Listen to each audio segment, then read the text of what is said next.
Okay, thank you all for joining today for another weekly contributor call. So we will go around and just give an update about anything we've been working on or anything you want to talk about. If you don't have anything to say, you can just pass, no big deal. So I'll start. Over the past week, I've been working on the session management, actually implementing the plan and pseudocode that Rashab has put together. And most of the server-side code is complete now for the essential method. So we have the essential method and the advanced method. The advanced method will come a bit later probably. So we're getting the essential method working first. And most of the server code is there. I have some basic tests, so you can actually log in from a mutation, a query or a mutation. You can create a new session and a cookie is set, and the cookie should be read and stuff. So I still need to test it in actual app. So that's one of the next steps to test that. And then we still need to add the front end code into our RPC code on the client to set the public data into local storage, and then have a hook that provides that session data anywhere in your app.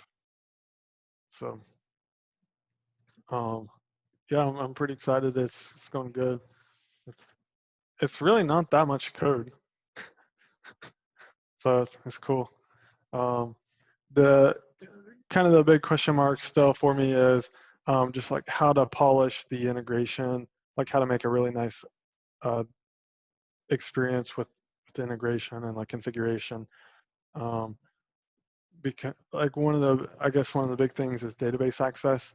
So you provide a configuration object that has a get session, get all sessions, create session, update session, delete session, and then you can manually store those in your same database or in Redis or anywhere you want. And so you have the hook. And so you just need to make sure that's kind of nice and intuitive.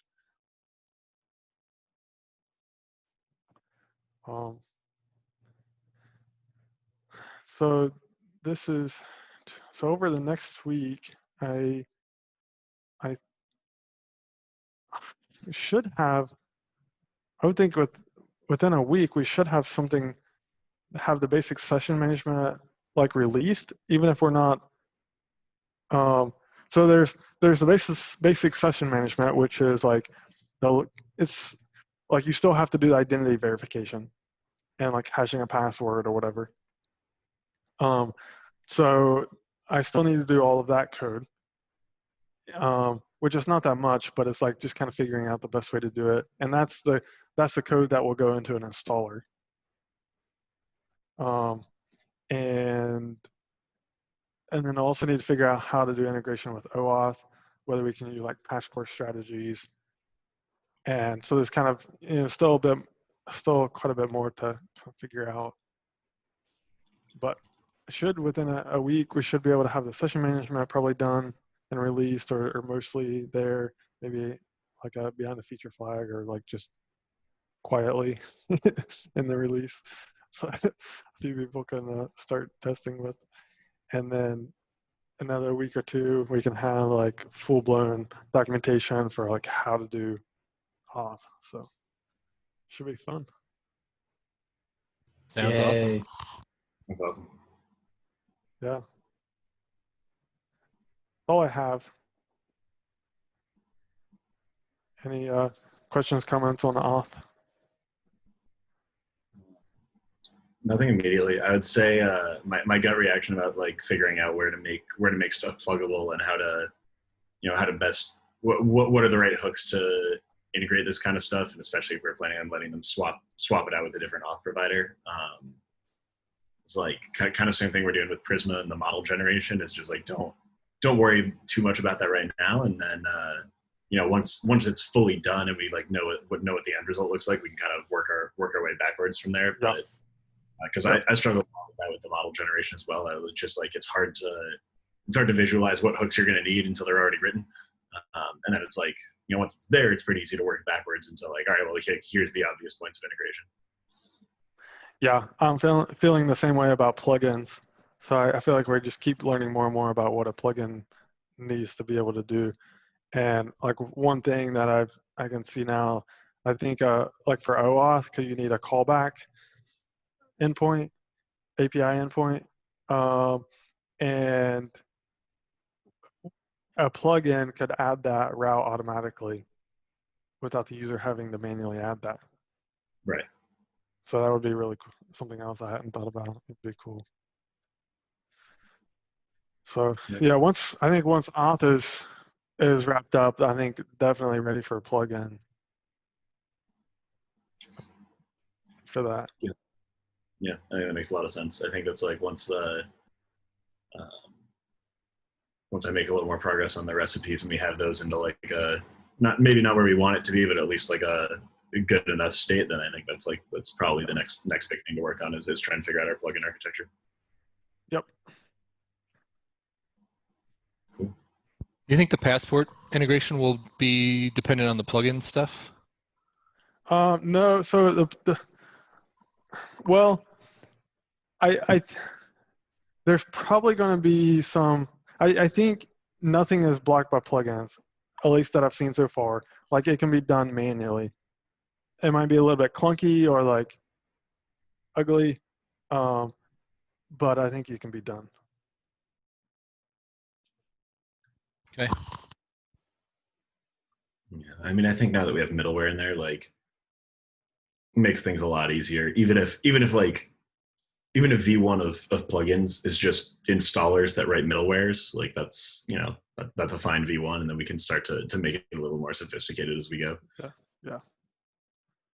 We could, and especially like in the installer or in the recipe framework, like we could, the same way we have like right now, just like an add import hook to usually add imports files. We could even just like have an add middleware hook that like all you have to do is write out the function body and everything else just kind of works for you. Right. Yeah. So I think for the session middleware, I was kind of debating like whether it should just be enabled by default, but I don't, and then or like maybe then disabled by a flag. But I think it's probably going to be best to just expose the session middleware. So in your config file, you import the middleware, and then you just plop that in the middleware array. And we can maybe even have that included by default in a new template. We'll have to think about that. But then you have control over like where it runs and what. Yeah, I think that's super valid. I think I think the ordering of middlewares is like, I think that's the thing a lot of frameworks leave out when they do like automatic stuff like this, and it's hard to it can be hard to control that sometimes. So yeah, I think like leaving that control up to the user is probably good. At some point we can probably be smarter about it, but again, I think like early versions let it stay simple, and we'll figure out the advanced cases when we need them. Yep. Like eventually we might end up having multiple config files, which is kind of like what Rails has. Right. So yeah, I think it'll be good. Yeah, we could. I mean, even if like the final form of that is like we have an auth easy mode where just like there's a feature flag in the Blitz config that you can turn on, and then like if you don't need the fine-grained control, you don't need to worry about middleware ordering, whatever. It just like dumps it in, and then if you want the more fine-grained control, we can expose that as well. Yeah. Cool. I can go next quick. I don't have a ton to talk about. It's I posted in Slack. I've got some basic stuff for the smart model generation and database aware model generation working. It's a hard problem because we have to we're going to have to start doing things like for loops and injecting dynamic template context into the templates and things. And so it's doable. It was just like a tall mountain to climb, given that we have other priorities like getting recipes up and running and stuff like that. And so I have ideas on where to go on that, but it just like wasn't worth the time investment right now. The one small version that we could probably ship relatively soon that I have most of the code working for is at least making IDs type aware in templates. Like that's like a small self-contained bit, is like at least detecting whether your ID field is a number or a string, and then when we generate pages with parent models and things like that, being able to parse out the ID fields correctly is like, that's one of the biggest things for me when I was trying to build like a little side project with it, was like I use using CUIDs, and so every time I generate a model, I have to go in and update all the pages to parse out the ID as a string instead of a number. It's just like, it's not the biggest thing in the world. It's just like a small annoyance that when you're first getting up and running is something that'll definitely kind of piss people off a little bit. So that's something we can probably have ready pretty soon. And then, yeah, and then everything else is MDX recipes right now. I am able to reuse a little bit of the stuff that the Gatsby recipes package has right now. The big challenge there is just that there's a lot of like little subtle pieces in the current Gatsby recipes package that are pretty closely tied to the Gatsby infrastructure. And so I think the way I want to go about like helping them kind of start to extract all the common stuff is start with the like very core logic. So right now, like the actual rendering of the recipe, I'm still doing totally custom, and all we're using from them is the code that parses the MDX file into an AST and like gives it to you as a thing that you can pass to the MDX React component. And then as you know, like that's enough. That's like stuff that's not at all tied to Gatsby. And then once that's up and running, then we can kind of go back with John and Kyle and say, all right, like what's the next level of abstraction up that we can move in order to kind of keep making this logic a little more generic. And that will probably involve some PRs in Gatsby repo, but I think that's going to be a little easier than trying to like use their whole React custom render and everything out of the box and like hack it together. I think this path forward is going to be slower for us and it'll require us maintaining more code for longer, but I think in the long run is going to be a bit more stable and a bit easier on both our side and their side. Yeah, sounds good.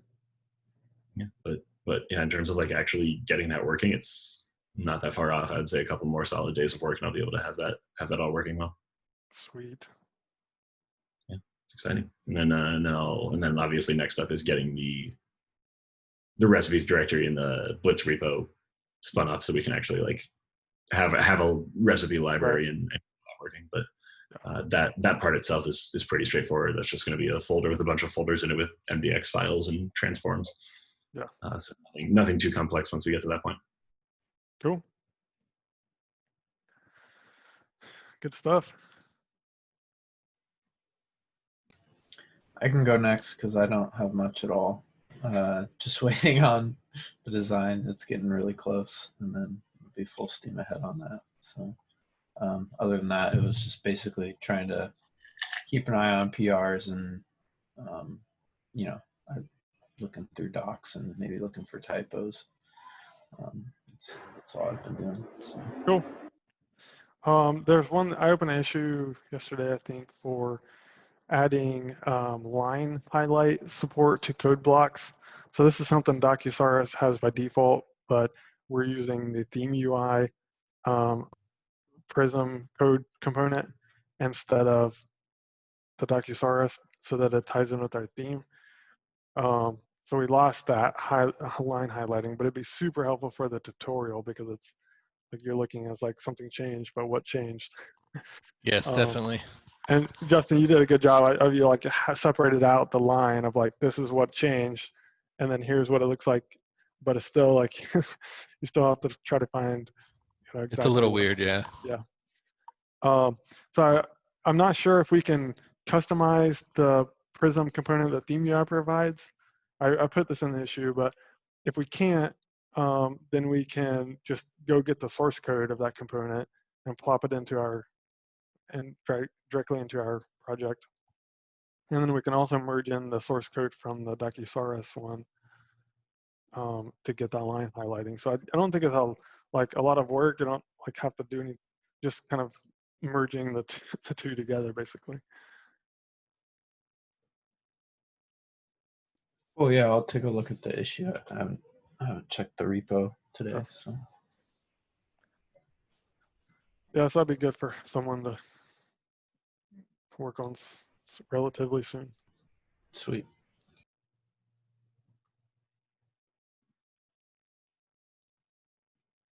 Okay, Justin, do you have anything? Not a lot. I just, like you said, I just finished up that tutorial update. Thanks for the assist on that one. And then squashing a couple bugs here and there where I can find them, but nothing too serious. Okay, cool. Appreciate it. But I've been thinking at some point I think we want to do like a more like full-fledged tutorial, more like Redwood style, more like different other projects have it where it's more like um, it covers more of like various fundamentals of like building a full stack app and break it out by have multiple pages. So each page is like a certain kind of isolated thing. So you can kind of skip through and be like, oh, I need to learn more about like data modeling or I don't know. So that's something I've been thinking about. I found a series, kind of old series on like documentation and tutorials and stuff. I need to post it in Slack. It's really good. I haven't finished it yet, but it's like from some kind of older open source maintainer, and it was really good ideas and stuff. Yeah, I think that would be cool. I was mainly focused on getting the current one just kind of up to date with Yeah, that's great. everything that's been added. But I was surprised to see that tweet you responded to the other day about the person that was so happy that the tutorial worked flawlessly. I'm like, it doesn't work flawlessly at all. I don't know what they were talking about, but they were happy, so it's all good. Appreciate the support. Yeah. Cool. Anything else?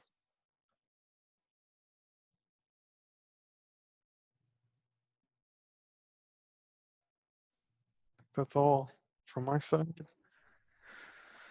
So I think we can. Were you going to say something, Adam? Okay. All right. Well, you have a great rest of your evening and day wherever you're at, and we'll talk to you next week. Bye. Thanks.